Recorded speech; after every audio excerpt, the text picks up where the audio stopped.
So we are Gandhi brothers, and we are here to present a slightly offset topic, you can say.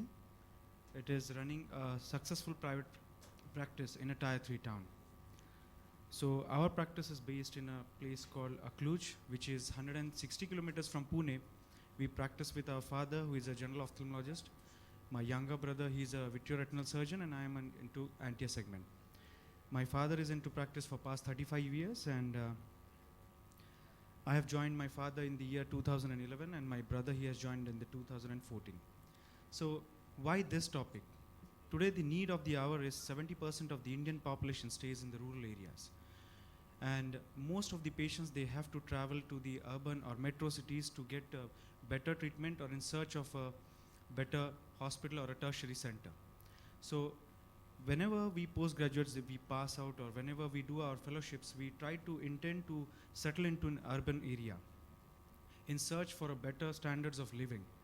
But we would like to highlight the benefits of setting up your private practice in a tier 3 town or in your hometown, just like as we have done. So he is Dr. Rajiv. He is currently a vitreoretinal surgeon at Anupam Eye Hospital. He has done his primary DNB from Arvind Eye Hospital, Pondicherry. He has completed his fellowship in surgical vitreoretina from RIK Bangalore, and he has done his ICO fellowship from the world-renowned late Dr. Caesar Forlani. I'm Dr. Nikhil Gandhi. I'm a cornea and eye consultant at Anupam Eye Hospital. I have done my primary DNB from Arvind Eye Hospital, Pondicherry. I have done my advanced phaco fellowship from Mitsui Memorial Hospital under Dr. Akahoshi. So coming to our topic,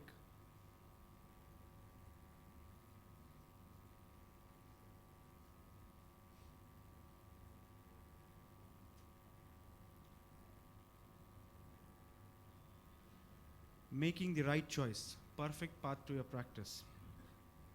So before you start or get into your private practice, we do have good number of options, whether to join academic institute, which can be a government organization or a non-government organization. You can join a corporate hospitals. As we can see, there are a good number of chain of hospitals that are coming up.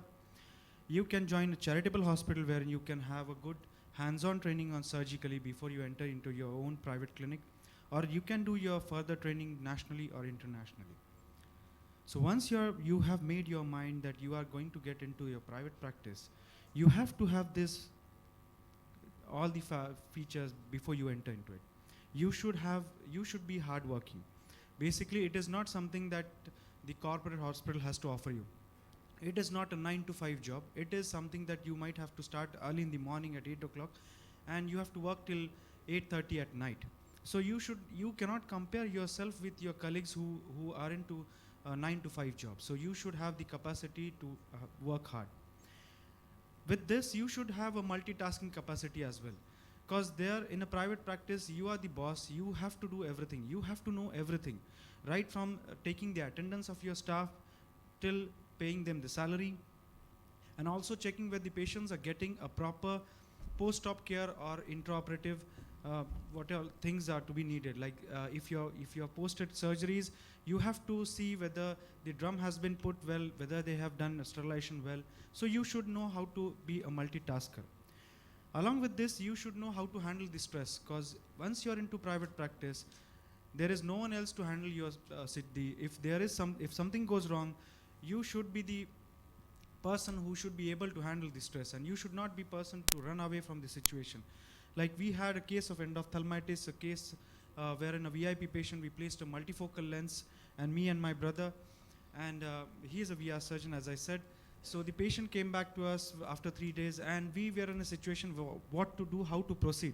But then we decided that we are going to face this situation. We managed to get the patient out of the situation. It took us a bit time, but we could manage it. We could handle the stress, and yes, the patient got operated for the other eye as well. You should have good communication skills. So basically, you should be a people's person. You should know you should love to talk to people. Only then you could, succeed, or you could manage to win the patient's hearts. It is not just by giving the quality care, but also how you speak, how often do you speak. If you are not giving that much of time to your patients, you'll just diagnose, you'll just ask the patient to leave the cabin, that is not going to serve your purpose in your private practice. Because the patient are going to come by your name, and it is not some brand name that they are coming to. So these are, once you are into your private practice, these are the ABCs for private practice: availability, behavior, and competence. Availability is something that you should be available for your patients. You should not be saying that, oh, I'm tired, I cannot see this patient. Even if the patient comes after the OPD hours, you should be available for him. Not at night, but if it is emergency, yes, of course. But then if you are there, don't just ask the patient, no, you can come tomorrow. No, you should be available for your patient. Second is your behavior. That matters a lot into your private practice. You cannot be arrogant. You should be polite. You should be gentle with your patients. You should know how you behave. It should be just like you behave with your parents. And third is competence. So before you enter into your private practice, see to it that whether you are good into your subject, whether you are trained well into your surgical skills, and only then you enter into your practice. Because if you're not good into your the subject, it is quite difficult for you to sustain or to maintain your growth. So basically, balidan dena hoga. You just cannot compare, as I said, with your colleagues, those who are working into corporate hospitals, and it's not a 9-to-5 job, but yes, it is something that you have to give balidan, you have to work hard. So when to start? So identify your sweet spot. So as I said, once you know that you are competent enough, you are well done with your studies, you're done well with your surgical skills, you're confident with your surgical skills, and you're done with your training, then is the sweet spot that you should be entering into the private clinic. Coming to where to start, whether to start in a metro or a big city. So basically, if you're starting in a metro or a big city, you have big opportunities of expansion or getting collaborated with different bigger hospitals. Nowadays they are coming up. Easy for premium practice, as you don't have to counsel much, as most of the patients are more affording and they'll directly come to you for the premium surgeries. But then there is a disadvantage, as there is longer incubation period, as there is a good number of competition in the metros and urban areas. If you intend to start your private practice in a tier 2 town or a small or your hometown, there is less competition. You can cater a high volume of practice, and initially there is lower cost of investment, as I'll be talking in further. So basically, if your parents are into ophthalmology, they are in a tier 3 town, then Mera Gaon, Mera Desh is the success mantra in getting the location. So where do I start? So how the location should be? An ideal location for a private practice is, it should be easily accessible. Maybe opposite to any of the state transport area, maybe opposite to a railway station or in a chalk, preferably on a ground floor for OPD. It should have a good visibility. Your hospital name should be visible from most of the places. Like, it should not get hid by other buildings. It should be well focused. It should be next to side by to the roads, main roads, and it should have a waiting and a spacious OT. Even if your OPD is slightly cramped down, do not compromise on waiting area and OTs, because these are the things where the patient is going to be, in a waiting area. They'll be more than happy to have a spacious area. So to begin with, keep it basic. Rent it, lease it, buy it. If you are lucky enough, if you have a household property, go for it. Start on a small scale and gear up fast. The prime importance should be the quality of the service, and it is not about how big hospital you make it, but it is the quality of service that is going to matter. So the success mantra for this location is, start small, grow big. Coming to fundings, if you are lucky enough, if you have family funds, go for it. Nowadays, many banks, they keep on calling us. We do receive good number of calls. Whether you want loans, go for bank loans if it is good for you. But I would definitely prefer a staggered or a deferred payment, which have been offered by different companies nowadays. And it is a very good option that they are without the interest. And always, I would definitely prefer a deferred payment. Coming to the last, IL bundling is something I wouldn't go for it, but for most of the people in the crowd, that might be an option wherein you don't have to shell anything. You just have to give the premium over most of the lenses, and over a period of time, the company will take care of the machine. So IL bundling might be an option for the funding, for buying the instruments. But before you start, before you invest into your practice, get associated with a good chartered accountant. to have a good financial planning.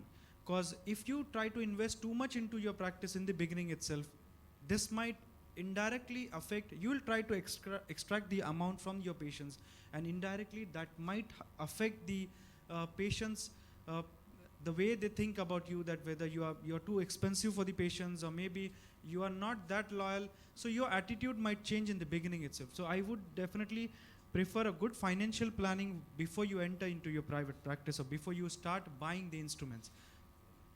So success mantra is EMI is the success key to success.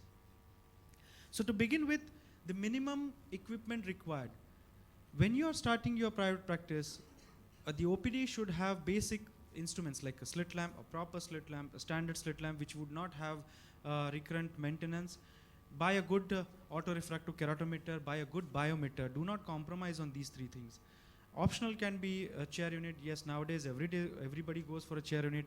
A non-contact tonometer is a must. I wouldn't prefer it in optional, but it is a must. If your friend, or if your colleague, or if your sibling is going to be a vitreoretinal person, then yes, go for an OCT. YAG laser, buying an YAG laser into initial practice, I wouldn't prefer, because we do get people who would rent an YAG laser, and you need not invest into a YAG laser into initial when you're funding your practice. Minimum OT requirements is buy a very good microscope, because that is going to give a proper view, and that is going to serve you in your bread and butter. That is what I call it's a cataract. And buy a good phaco machine, on the machine that you have been trained during your training or during your post-graduation.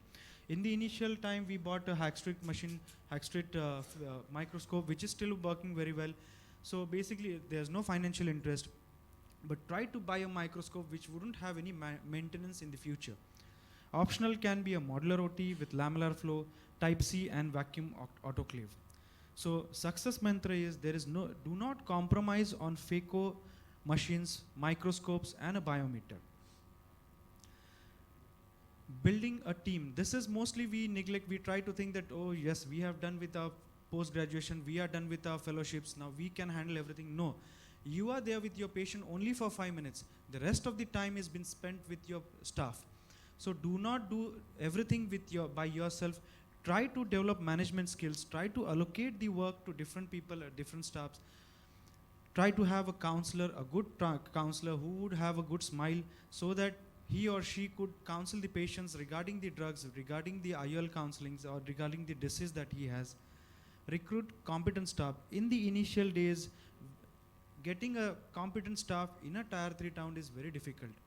So what we did was we trained 12th pass students, and we trained them into how do they counsel, how in the OT assisting and everything, and they are still with us. But now we have started our own optometry college, because you just cannot keep on asking for different optometrists from different places, and it is very cumbersome. They might leave you in a couple of years, so it is always better to have your own staff, trained staff.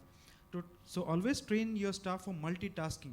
Supposingly, if your OT assistant is on leave for a week or so, your OT should not be stopped, or you should not have any issues with your OT. So always have a person who would do both the jobs, like in the OPD as well as in the OT.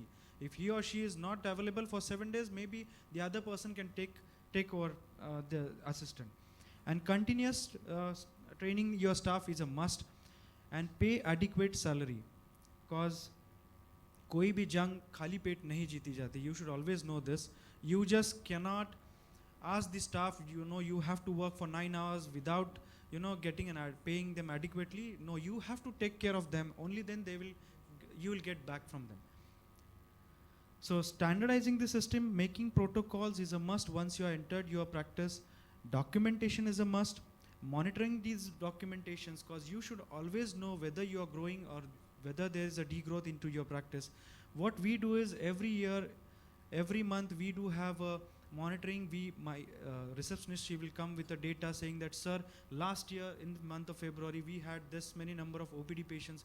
This year we have this much. So we have trained them in such a way that they themselves, they'll come to us saying that, sir, there is a growth, there is a degrowth in the OT, in the OPD, in the premium lenses, or in the multifocal lenses. Also, when you're entering into your private practice, computerization is a must, because later on it will be very difficult for you to get a computerization of the entire system. So it is always better to you get into this system, and which would these all the features would ensure the quality that you once you have made your protocol, this will maintain the quality that you intend to provide to your patients. Marketing is it's no longer it's no longer an unhealthy word and ethical if you do it ethically and in an appropriate way. As we are from Arvind, we wouldn't prefer marketing, because what we have been taught is mouth-to-mouth publicity is the best, and one happy patient will bring you 10 patients. So, but it might be an option for most of the people in this hall. Getting involved with the local bodies like IMA and Rotary clubs, conducting awareness camps once or twice a month, which would in turn bring you, that would create it acts as an advertisement in the community. Marketing in-house can be, you can have brochures, display the equipments, like what all facilities you have in the hospitals. Using digital media, like playing the videos on the screen at the waiting areas, and giving cold calls like newspaper ads, which still we haven't done it, but it might be an option. So maintaining marketing on social media nowadays, we see a lot of this kind of marketing, but try to maintain, do not show aggressive criticism on anything on the social medias. Try to be neutral as much as possible, and do not provide online treatment, because I've seen a person who would just go online and they'll ask and he'll just provide the online treatment, which is not at all a feasible way to go on. And keep your personal life away from your professional, because ophthalmology is a part of your life, it is not life.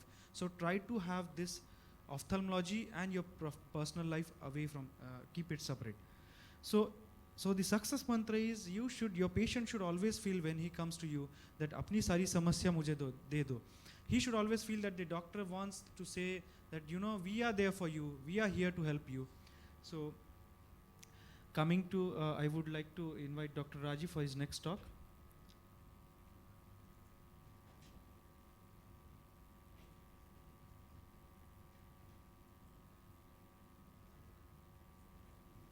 Thank you, Dr. Nikhil.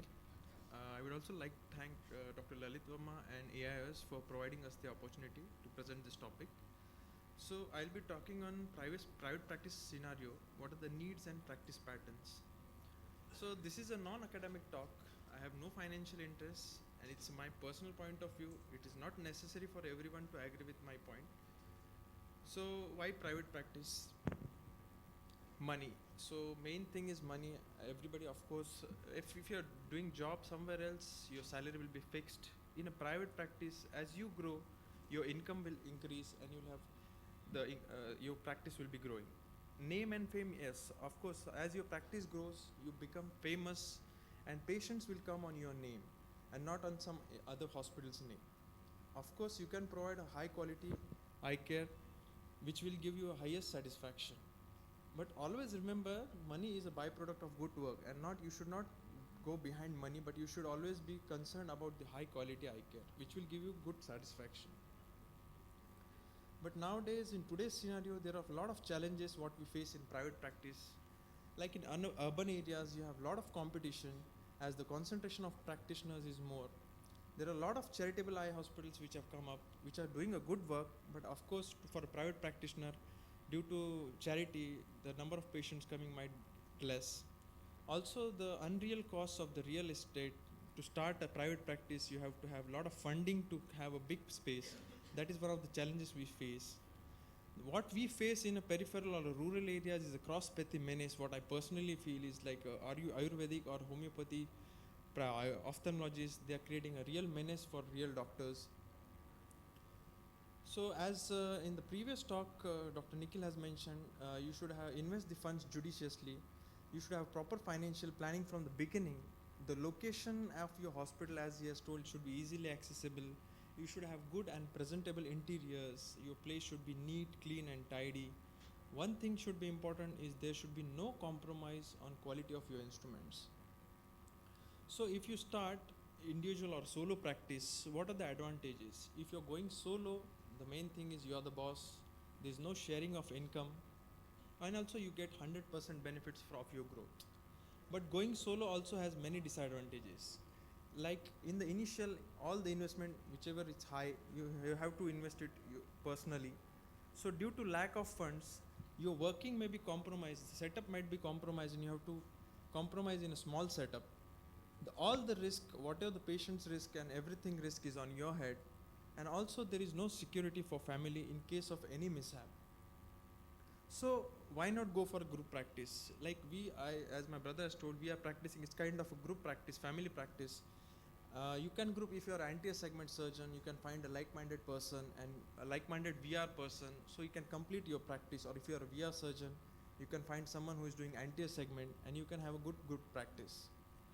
So why group practice? Main thing is your investment is always shared. Suppose one can afford a place worth 75 lakhs. In a group of 3, you can either invest 25 lakh each for same, or you can have a space 3 times bigger. So that is one big advantage in a group practice. The other thing is, whatever instruments you have, you can optimize the utilization of the instruments. Suppose you are in a solo practice, instruments like investigating instruments like perimetry, OCT or OT instruments, they are hardly used for maximum 2 to 3 hours per day. But if you are in a group practice and many surgeons, then they are using all the time, the instruments would be utilized more.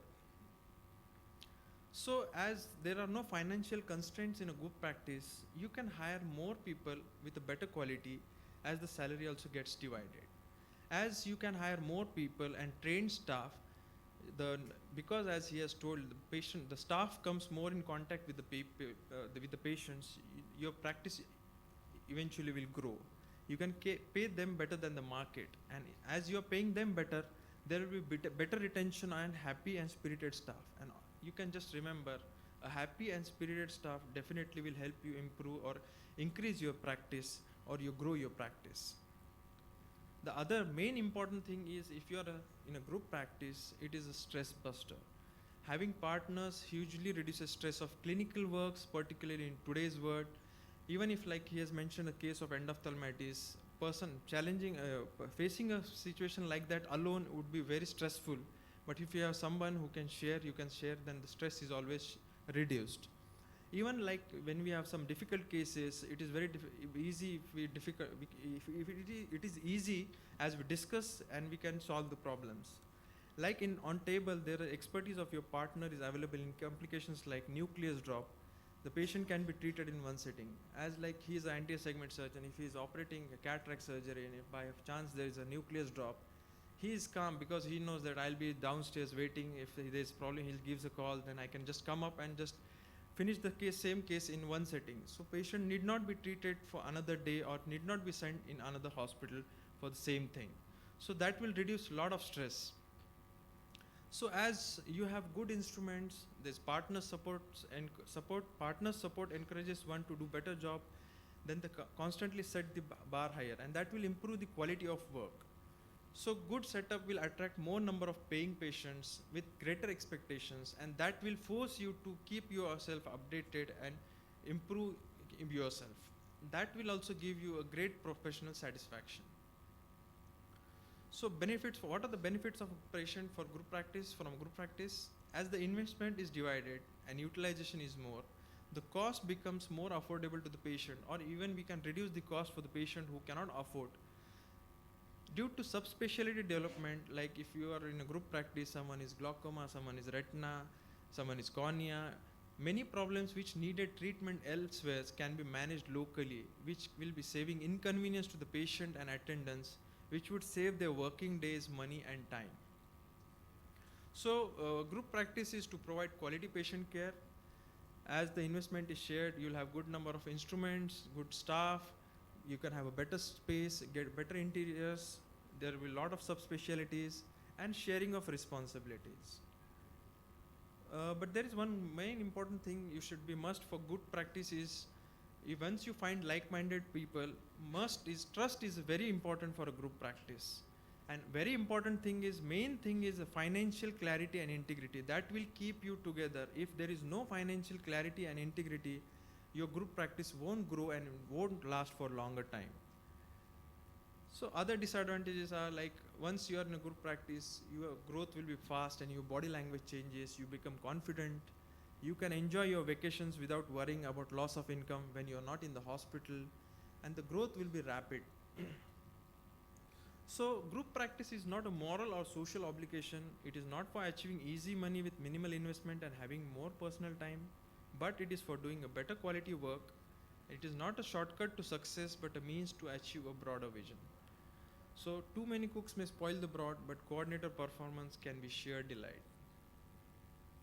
So to conclude, if you are in a group practice, you can enjoy your work more than ever before.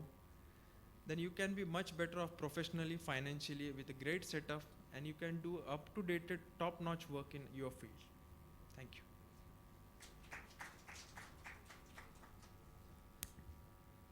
Thank you, Dr. Rajiv. I would like to add one more benefit into group practices. I can take Friday, Saturday, Sundays off when he is there to take care of the OPD. So that is one more added benefit of he being attached to our practice.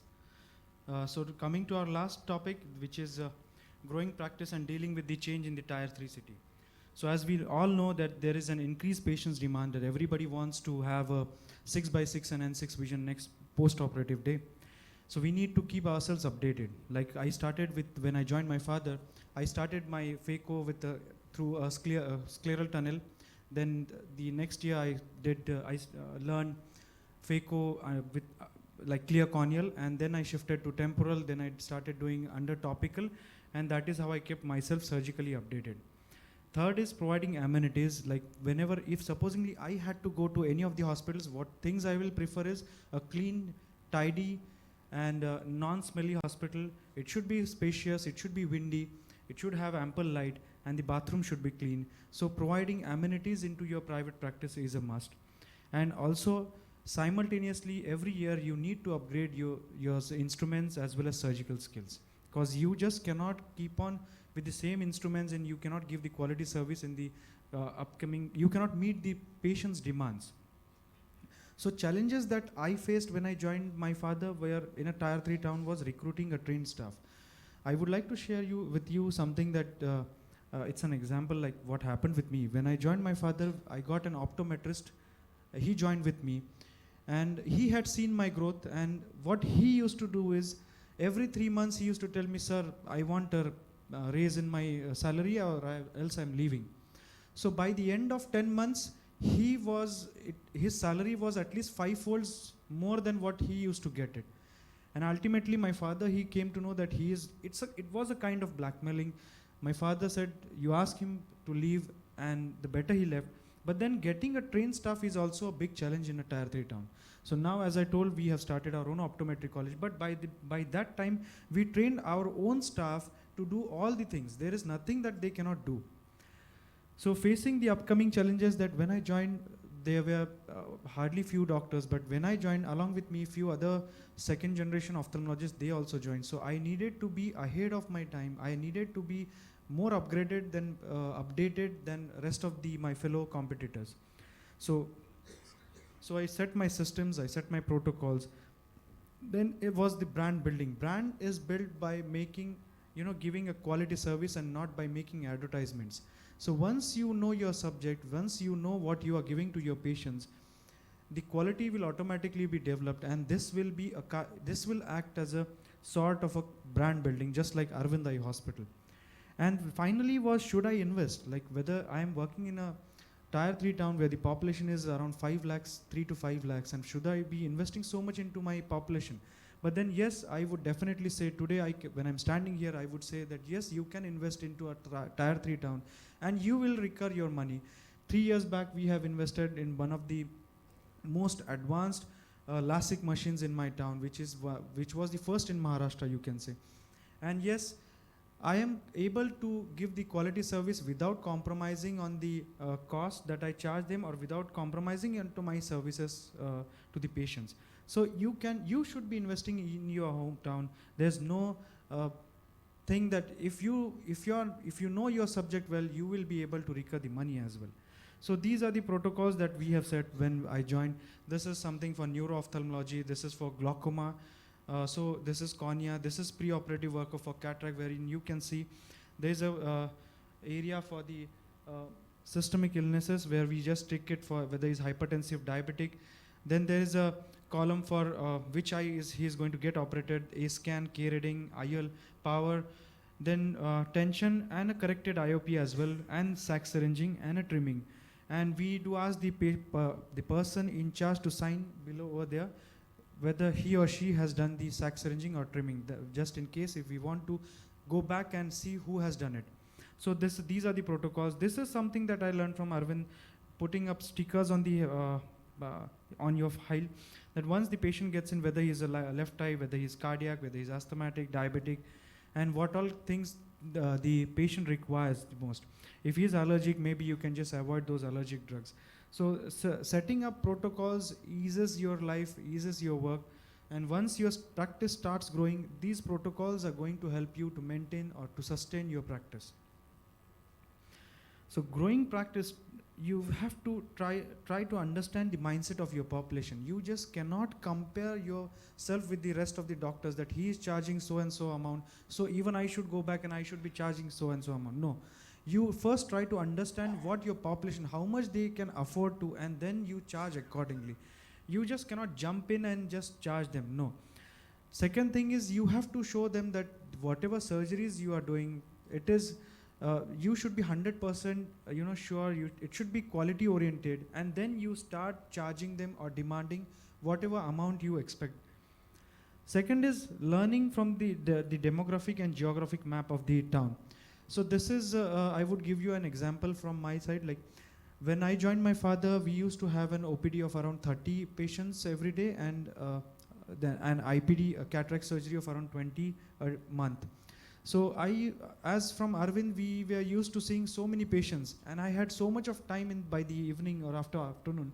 I used to sit with my receptionist, with the reception, with the logbook, and I got a map of my district and my taluka, and I used to pinpoint from which towns I don't get the patients.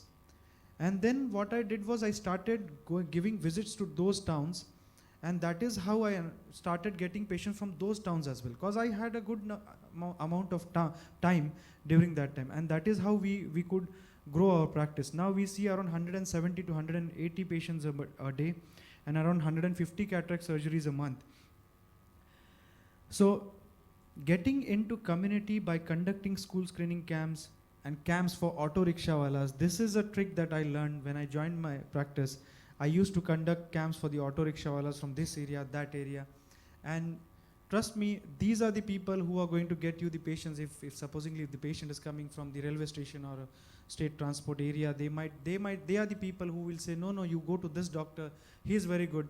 And that is how you can publicize yourself. Then performing surgeries at a subsidized and free for the needy. So getting into private practice is not just about earning the money, but also giving back to your community. So see to it that you provide subsidized or do the surgeries for free to the needy ones, because you never know, getting blessings are also equally important rather than getting just money. So growing practices, when you're doing this, you have to be physically and mentally fit, because you have to be able to handle the amount of stress. Because if you're into private practice, it is quite likely that once your practice grows, it is very difficult to handle this stress-like situation. So you should work out, you should be physically and mentally fit. Go to gym, do yoga, and also update yourself academically and surgically. So these are the few things that we brothers, we do present in most of the conferences. We do keep updated we read lot of journals. We go apply for fellowships abroad or in and around the country. We update ourselves with the latest technology, and that is how that will motivate you in sustaining your practice. So how do we sustain the growth? By learning from our mistakes and not repeating them. Do not repeat your mistake. The difference between a wise man and a other person is the wise man will learn from his mistake and will never repeat the mistake. And your life does not get better by chance, but it gets better by change, because change is the only thing that is constant. You have to upgrade yourself, learn a lot, keep learning every year, try to learn surgically or medically. Whatever new things come, try to incorporate that thing into your practice. And try to be patient. Everything will come to you in a right time, in a right moment, and be grateful. Don't be in a hurry just because some of your colleagues, they have been growing exponentially. That means that even you should be. No. Sometimes it will take some time for you, no matter what, but have some patience, because by the end it will happen good, and you will grow for sure. If you cannot handle stress, you cannot handle success. If you get irritated by small things in your OPD, it is very difficult for you that you are going to sustain the growth for a longer time. So you should be able to handle the stress, to handle the success. So as Dr. Abdul Kalam had said, to have a proper growth or to achieve something, have a great aim, continuously acquire knowledge, and there is no substitute to hard work. So to summarize, there is no shortcut to success. Hard work and have patience. Be smart while selecting a location and investing into your instruments.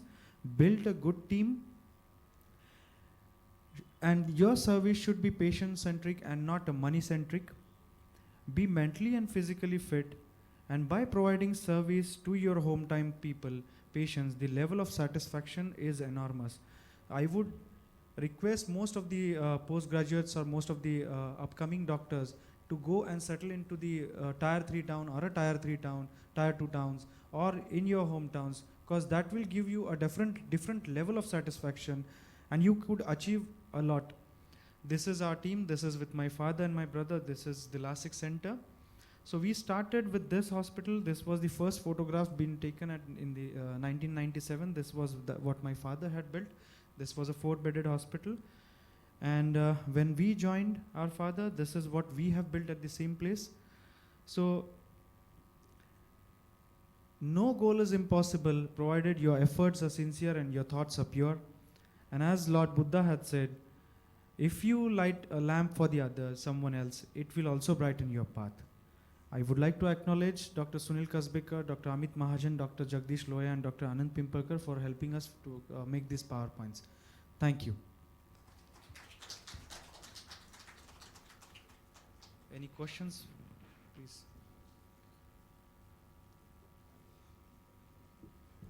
Thank you.